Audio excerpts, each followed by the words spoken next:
I'm Rick Kaler. Thanks for joining me. Do your credit card reward points really belong to you?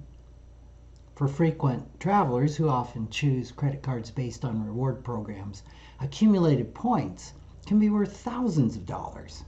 Whether points are an asset that can be transferred, well, that's another matter. I recently received this question. Our friend whose husband recently passed away lost over 1 million points with Capital One because her husband was just the primary on the account and she was only an authorized user, not a joint user.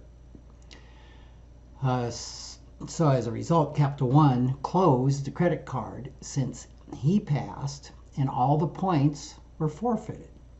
Do you have any ideas on how to get the points back? Well, unfortunately, not much can be done after the fact. Most credit cards offer points that can be redeemed for travel expense. We'll say that points have no cash value and are not actually the property of the account owner, but belong to the reward program. Most card programs' terms and conditions say that points outstanding upon the cardholder's death are permanently forfeited. An appeal to the issuing bank would still be worth trying.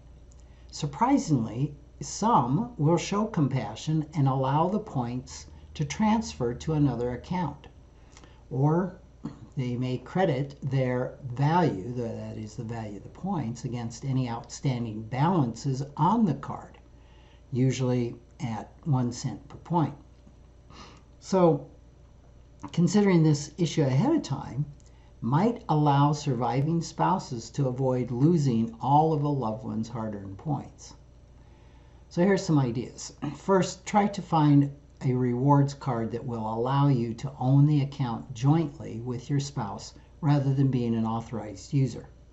If one spouse passes away, the points will remain in the account and the other joint owner will have full access to them. An authorized user has no risk or obligation to pay any debt and therefore has no claim on any points that remain in the account after the death of the cardholder. Now, the downside of a joint account is that each cardholder is equally liable for any and all amounts charged to the account. If your marriage is transparent and without any financial infidelity going on, this shouldn't be a problem. If the card is a business card, joint ownership could be more risky and problematic. Banks that I found in my research who will allow joint accounts are U.S. Bank and PNC Bank. Specific reward cards that allow joint ownership are Bank of America Cash Rewards, Wells Fargo Cashwise Visa, and Discover It Cash Back. Obviously, with only 3 rewards cards allowing joint ownership, that option isn't widely available. So the next best choice is to be sure both partners have the login information for the account. This would allow a survivor to log on and redeem or transfer points. Many cards will allow transferring points to an airline or a hotel rewards program for, say, 1.5% to 2.3 cents per point.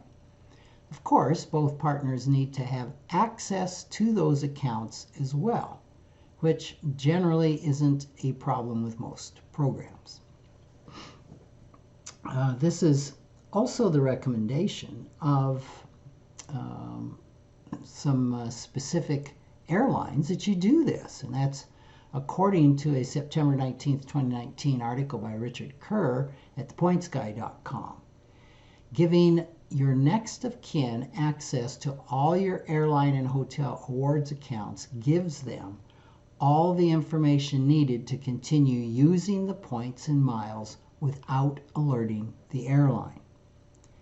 Including airline rewards points in a will, well, that could be a worthwhile idea. It might not make a difference with every airline or bank, but some programs will transfer such designated points without a fee if they're named in the will. Travel rewards points may be a relatively minor asset to most, but still, they can mount up, and a little planning can make them readily available without adding stress for a surviving spouse during a difficult time. Thanks for joining me.